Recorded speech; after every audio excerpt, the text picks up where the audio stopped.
Here is the method. You agree with the thing that you're trying to debunk, and you amplify it. You agree, and you amplify it.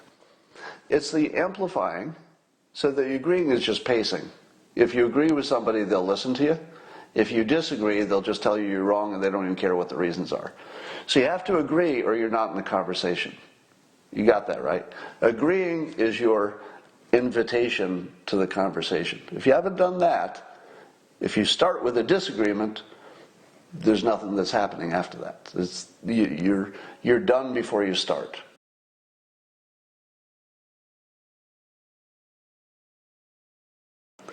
Would you like to know how to unhypnotize the hypnotized masses?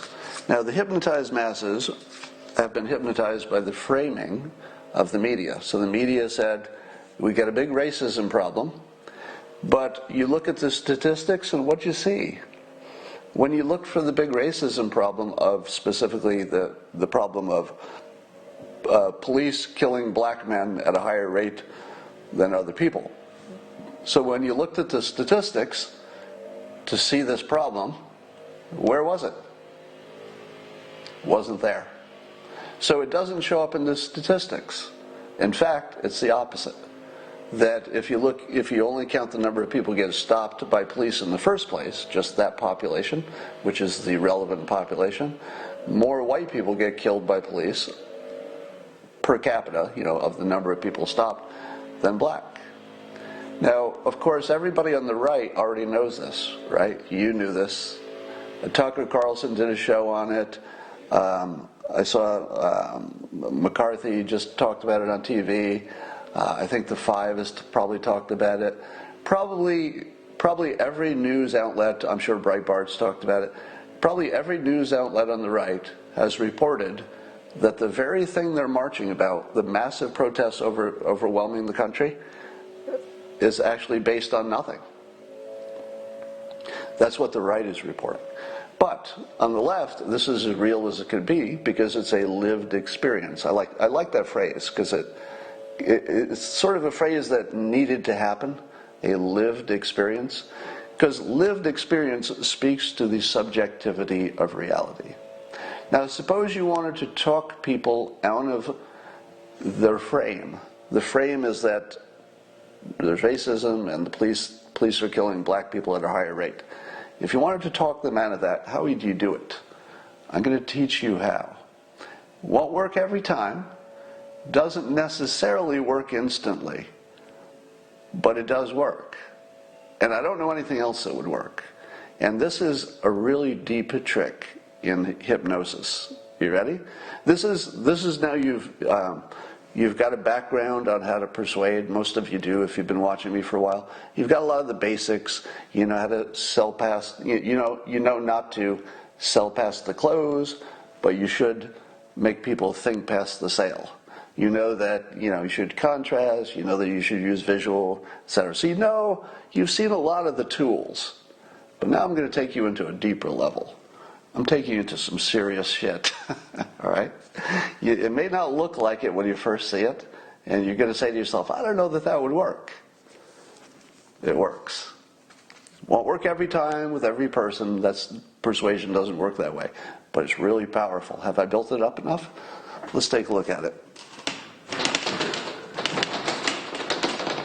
It goes like this. This is one of the things we learned in hypnosis class, by the way, as an actual technique. And it goes like this. If you want to pop somebody's delusion, and let's say that you know for sure that they're operating in a delusion that can be easily proven to be a delusion. Now, in this case, there are statistics. And those statistics easily prove that it's a delusion. But people don't talk about the statistics. They just act like the statistics don't exist, because if they did talk about them, their illusion would pop. Now, if you say to them, hey, your issue is fake, what are they going to say to you? You frickin' racist. You racist. My issue is real. And then you say, but look at the statistics. What do they say? In the real world, people don't agree with you because you have facts. We've learned this, right? You have no chance of persuading with information. Even if the people agree your information is correct, and even if the information is simple and very clear, which it is in this case.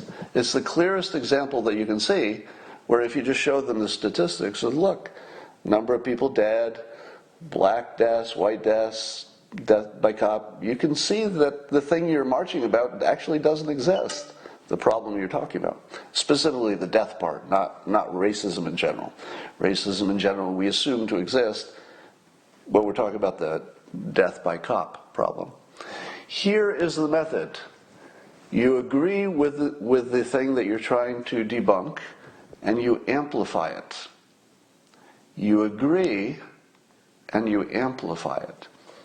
It's the amplifying, so the agreeing is just pacing. If you agree with somebody, they'll listen to you. If you disagree, they'll just tell you you're wrong, and they don't even care what the reasons are. So you have to agree, or you're not in the conversation.